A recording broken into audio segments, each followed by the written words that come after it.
सभी विद्यार्थियों को वंदे मातरम। मैं विकास श्रीवास्तव विक्रमादित्य आईएएस गोरखपुर के यूट्यूब चैनल पर आपका स्वागत करता हूं। आईएएस की प्रारंभिक परीक्षा, आईएएस की प्रारंभिक परीक्षा में वे कौन कौन से कार्य हैं जो आईएएस की प्रारंभिक परीक्षा में सफलता प्राप्त करने के इच्छुक विद्यार्थियों को नहीं करना चाहिए। अर्थात अपने इस लेक्चर के तहत आज मैं उन विषयों पर विचार करूंगा जिन गलतियों को किसी भी परीक्षार्थी को जो आईएएस की प्रारंभिक परीक्षा में बैठ रहा है उसको कभी नहीं करना चाहिए। यदि इन गलतियों को वह बार बार दोहराता है तो उसके सफलता पर हमेशा प्रश्न चिन्ह रहेगा। और ये गलतियां केवल साधारण नहीं है बल्कि बड़ी गलतियां हैं और किसी भी परीक्षार्थी के उस स्वप्न को तोड़ सकती हैं, उस स्वप्न को पाने से रोक सकती हैं जो वो अपने जीवन जिसके लिए वो लगा रहा है।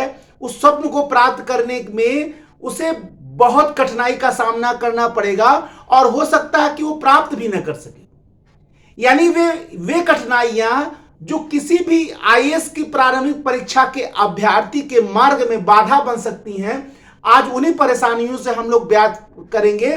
और उन परेशानियों को यदि हर विद्यार्थी दरकिनार करे, उसे टाल दे, उस पर विश्वास न करे और उसे खत्म कर दे तो निश्चित ही वे बाधाएं दूर हो जाएंगी जो किसी भी परीक्षार्थी को आईएएस की परीक्षा में सफल होने से रोकती हैं। और जैसे ही बाधाएं दूर हो जाएंगी वह परीक्षार्थी हर हाल में पूरी क्षमता से सफल हो जाएगा, इसमें कोई भी दो राय नहीं है। तो आइए हम लोग देखते हैं कि आईएएस की प्रारंभिक परीक्षा में कौन कौन से कार्य किसी परीक्षार्थी को नहीं करने चाहिए।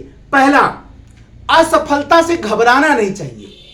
किसी भी परीक्षार्थी को इस बात से नहीं डरना चाहिए कि कहीं परीक्षा में असफल ना हो जाए। मत भूलिए, असफलता केवल इस बात को इंगित करती है कि जो सफलता के लिए प्रयास था वो पूरे मन से नहीं हुआ। और अपने कमियों को दूर करिए और कमियों पर जिस दिन आप विजय प्राप्त कर लेंगे निश्चित ही सफलता सबसे पहले आपका वर्ण करेगी। और असफलता से डरने वाला परीक्षार्थी या असफलता से डरने वाला विद्यार्थी कभी भी आईएएस की परीक्षा में पूर्ण रूप से सफल नहीं हो सकता। इसीलिए कहा भी जाता है कि असफलता एक चुनौती है, उसे स्वीकार करो तुम, क्या कमी रह गई है देखो सुधार करो तुम, कुछ किए बिना जय साकार नहीं होती, कोशिश करने वालों की कभी हार नहीं होती। और एक ऐसा परीक्षार्थी जो सिविल सेवा की परीक्षा में पूरे तन मन से लगा हुआ है, निश्चित ही असफलता से कभी घबराना नहीं चाहिए। उसको इस बात को हमेशा याद रखना चाहिए, गिरते हैं सहसवार मैदाने जंग में, गिरते हैं सहसवार मैदाने जंग में, वो क्या खाक गिरेंगे जो घुटनों के बल चलते हैं। अरे जो युद्ध में जा रहा है, जो मैदान में लड़ रहा है, वो तो गिरेगा ही, चोट खाएगा ही। लेकिन इसका मतलब क्या है कि हम चढ़े ही ना, घोड़े पे चढ़े ही ना, क्या युद्ध में शामिल ही ना हो? क्या परीक्षा में असफल लोग होते हैं तो इसका मतलब परीक्षा में शामिल ही ना हो, या परीक्षा दे ही ना, या परीक्षा से घबराए रहे? बिल्कुल नहीं। आपको असफलता से घबराना नहीं है, यह मानकर चलना है कि हमको सफल होना है, बड़े स्तर पे सफलता प्राप्त करना है, नहीं मिला तो फिर प्रयास करेंगे। इसीलिए सिविल सेवा की परीक्षा में एक सूत्र हमेशा याद रखिए। यदि सिविल सेवा की परीक्षा में आपको सफल होना है तो एक सूत्र हमेशा याद रखिए, hope for the best and prepare for the worst. अच्छे से अच्छी सफलता के लिए उम्मीद रखिए, लेकिन बुरे से बुरे परिस्थिति के लिए भी तैयार रहिए। इस सूत्र को आईएएस में जो भी परीक्षार्थी अपने मन में हमेशा संजोए रखेगा उसे कभी भी यह सफलता छू नहीं सकती है। यदि यह सफलता छुएगी भी तो व्यक्ति बार बार प्रयास करेगा और निश्चित ही सफल हो जाएगा। पहला शर्त है कि यह सफलता से घबराना नहीं है। दूसरा, किसी भी परीक्षार्थी को अपना आत्मविश्वास नहीं छोड़ना है, अपना आत्मविश्वास खोना नहीं है। इसीलिए कहा जाता है self confidence is the key of success. आत्मविश्वास ही सफलता की कुंजी है। इसलिए सिविल सेवा की प्रारंभिक परीक्षा की सबसे पहली कुंजी जो है, आत्मविश्वास नहीं छोड़ना है। आपको अपना आत्मविश्वास हर हाल में बनाकर रखना है, क्योंकि सेल्फ कॉन्फिडेंस इज ए की ऑफ सक्सेस। आत्मविश्वास ही सफलता की कुंजी है। माइकल जॉर्डन जो बास्केटबॉल के वर्ल्ड चैंपियन थे, उनके लिए कहा जाता है कि वो 9 बार निशाने में गोल गेंद डालने से चूक, 9000 बार निशाने पे जिसमें गोल डालना था बॉल को, वहां से 9000 बार वो चूके थे। 300 बार वो असफल हुए किसी मैच में, यानी 300 बार वो मैच हारे। लेकिन इसके बावजूद भी उनका कहना था कि मैंने 9000 बार गोल करने से मैं चूका, 300 बार मैं मैच हारा, लेकिन इसके बाद भी मुझे अपने ऊपर आत्मविश्वास था। और यही नहीं, मेरे साथियों को, मेरे खिलाड़ियों को भी मुझ पर विश्वास था, और इसी का परिणाम हुआ कि अंततः आज मैं वर्ल्ड चैंपियन। इसका क्या मतलब हुआ कि आपको अपना आत्मविश्वास किसी भी परिस्थिति में नहीं छोड़ना है। हर हाल में यदि आईएएस की परीक्षा में आपको सफल होना है तो हर हाल में आपको अपना आत्मविश्वास बनाकर रखना है। तीसरा शर्त है कि आपको संघर्षों और कष्टों से घबराना नहीं है, क्योंकि बहुत संघर्ष आएंगे, बहुत कठिनाइयां आएंगी, बहुत परेशानियां आएंगी। आपका बहुत लोग मार्ग रोकेंगे, बहुत लोग आलोचना करेंगे, बहुत लोग हंसी उड़ाएंगे, बहुत लोग प्रयत्न करेंगे कि आप आगे न बढ़ पाए, परिस्थितियां आपके विपरीत हो जाएंगी। लेकिन आपको संघर्षों और कठिनाइयों से कभी भी घबराना नहीं है। वैसे कहावत भी है, जो संघर्षों की राह चलते हैं वही इतिहास बदलते हैं। जो संघर्षों की राह चलते हैं वही इतिहास बदलते हैं। और इसीलिए ऐसे लोगों के लिए कहा गया है, दुख शोक जो भी आ पड़े धैर्य पूर्वक सब सहो। दुख शोक जो भी आ पड़े धैर्य पूर्वक सब सहो, होगी सफलता क्यों नहीं, कर्तव्य पथ पर दृढ़ रहो। अगर किसी भी परीक्षार्थी को आईएएस की परीक्षा में पास होना है तो इस सूत्र को अपने जीवन का एक मंत्र बना लेना है। और जिस दिन वह परीक्षार्थी इस सूत्र को अपने जीवन का मंत्र बना लेगा तो निश्चित ही उसको सफल होने से कोई भी रोक नहीं सकता है। इसके अलावा चौथा, ऐसा नहीं करना है कि आप सब कुछ पढ़ते चले जाएं या कुछ वो सारी चीजें पढ़ जाएं जो आपने कभी पढ़ा ही नहीं। अगर आपके पास समय कम है तो ऐसा नहीं करना है कि आप बहुत ज्यादा तथ्यों को एकत्र करते चले जाएं, या जिन चीजों को आपने कभी पढ़ा ही नहीं उसको पढ़ना प्रारंभ कर दें। ऐसा परीक्षार्थी जो ऐसे कार्य करेगा, सोचेगा बहुत ज्यादा पढ़ जाए, नई चीजों को पढ़ जाए, नए तथ्य एकत्र कर ले, नए किताब को पढ़ ले, निश्चित ही यदि समय कम है तो ये सारी परिस्थितियां उसके विरुद्ध चले जाएंगी और निश्चित ही वो तथ्यों के जंजाल में फंस जाएगा और निश्चित ही कहीं ना कहीं उसको असफलता का वर्ण करना पड़ेगा। इसलिए ऐसा परीक्षार्थी जो आईएएस की प्रारंभिक परीक्षा में बैठ रहा है तो उसे बिल्कुल नहीं करना चाहिए कि समय कम है और बहुत सारे तथ्यों का वो एकत्रीकरण कर ले रहा है, बहुत सारी नई चीजों को पढ़ ले रहा है, बहुत सारी नई किताबों को एकत्र कर ले रहा है, बहुत सारी नई तथ्यों को। क्योंकि समय कम होने पर अगर यह प्रक्रिया कोई परीक्षार्थी कर रहा है तो निश्चित ही यह बात उसके लिए आत्मघाती होगा या अपने पैर पर कुल्हाड़ी मारने के समान होगा।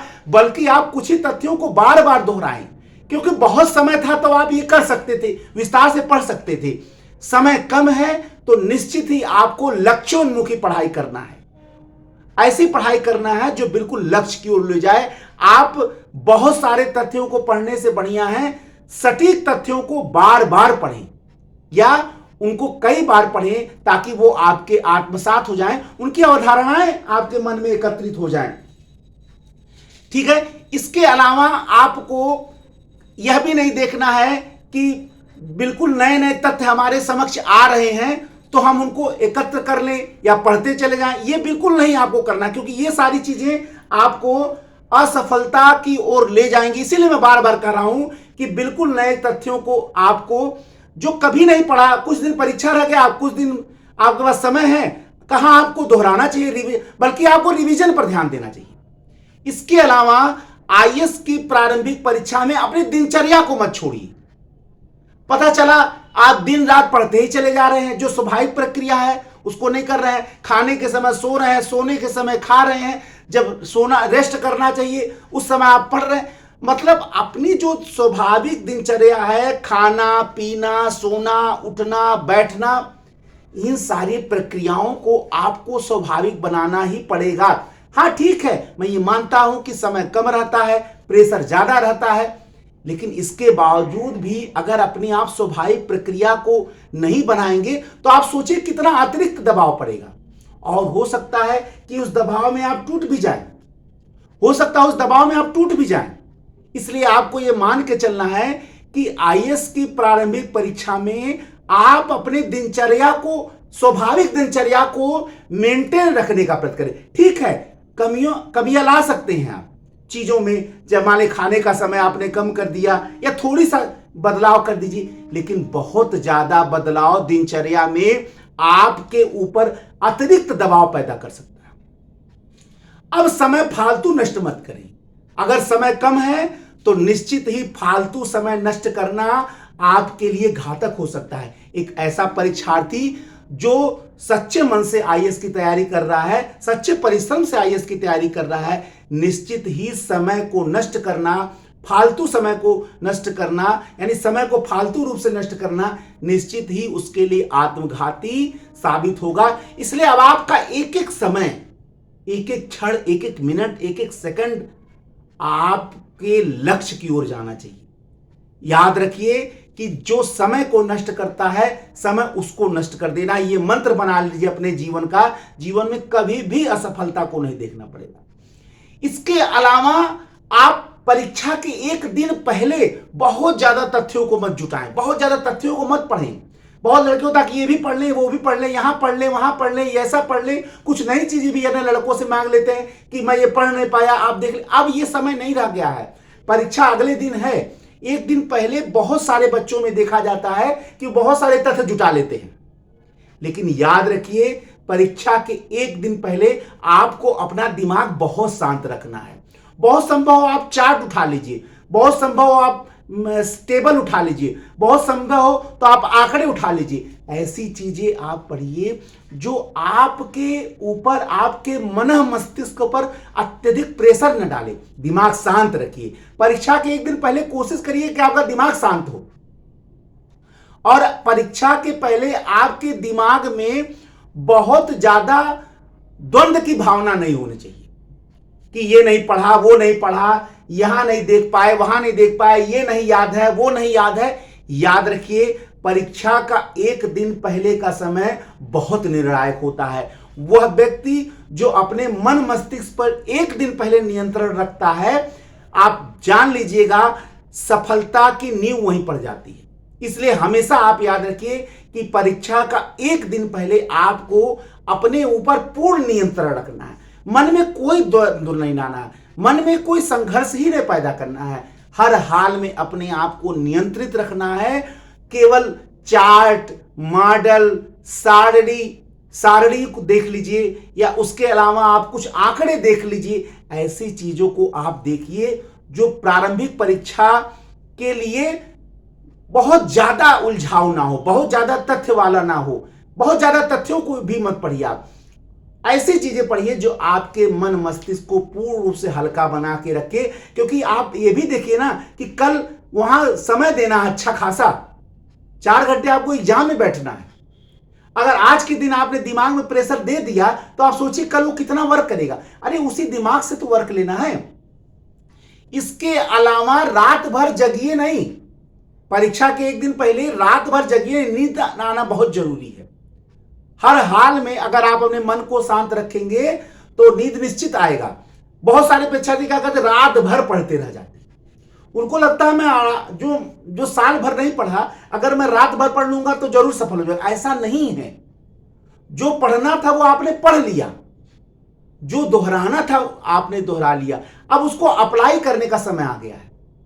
और वो अप्लाई तभी होगा जब आपका मन मस्तिष्क शांत होगा, जब मन मस्तिष्क आराम में रहेगा। और ऐसा तभी रहेगा जब वह रात्रि में आप कुछ ना कुछ निद्रा जरूर लें।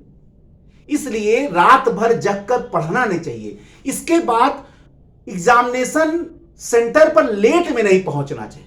बहुत सारे परीक्षार्थी ऐसे हैं बिल्कुल ऐन मौके पर पहुंचते जब घंटी लग जाती है या परीक्षा प्रारंभ होने वाला रहता है।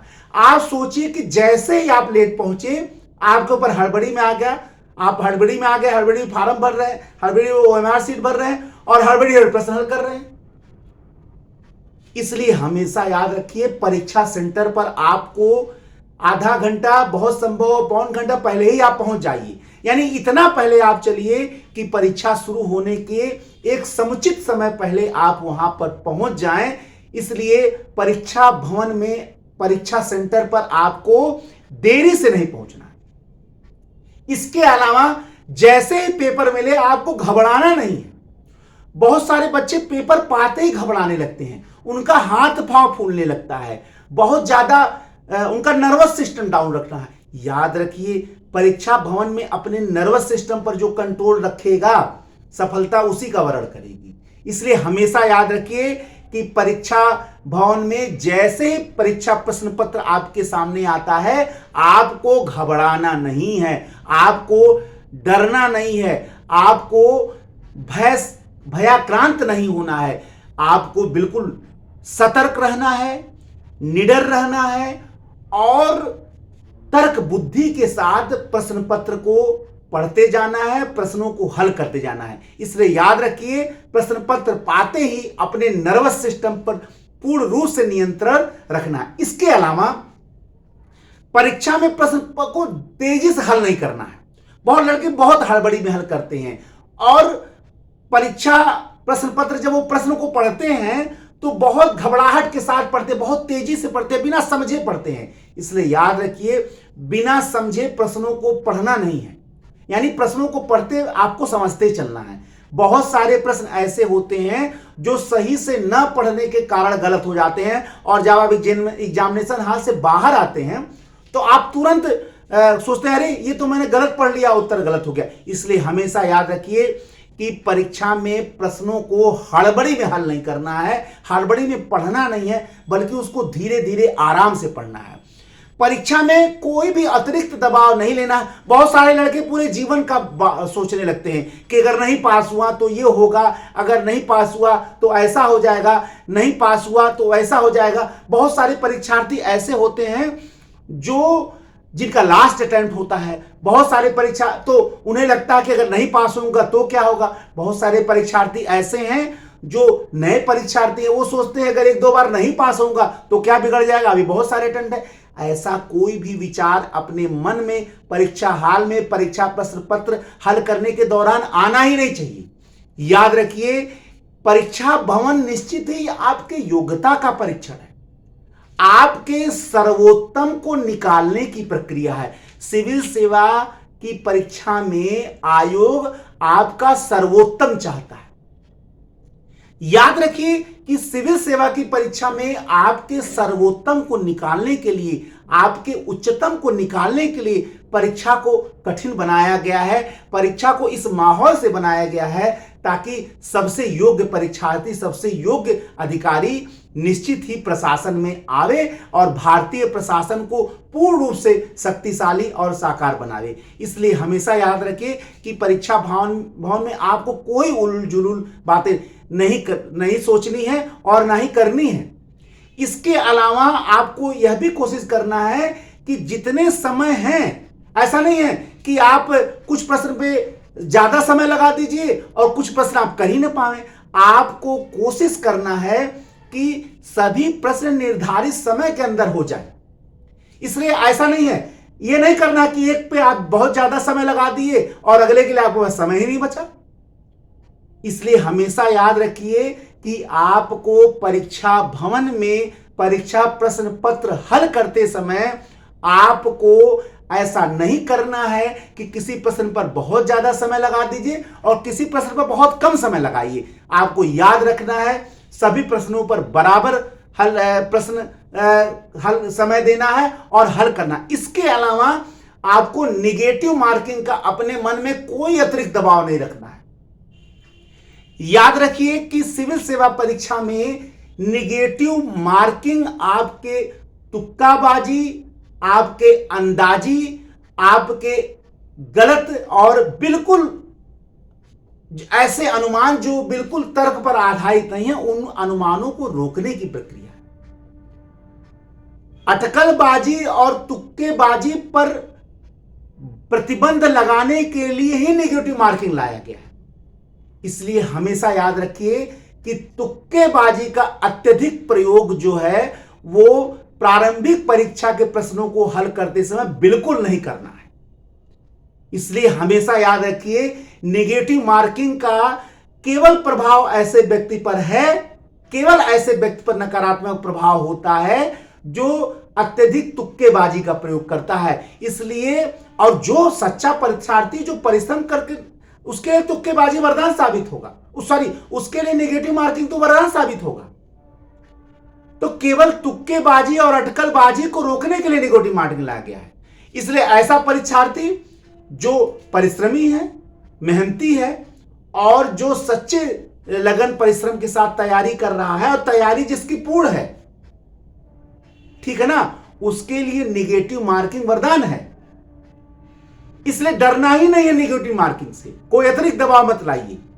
लेकिन ऐसे परीक्षार्थी जो केवल तुक्केबाजी का प्रयोग करते हैं, चांस लेकर परीक्षा पास करना चाहते हैं, केवल सोच रहे हैं कि भाग्य भरोसे परीक्षा पास हो जाएगी, निश्चित ही वो डर सकते हैं।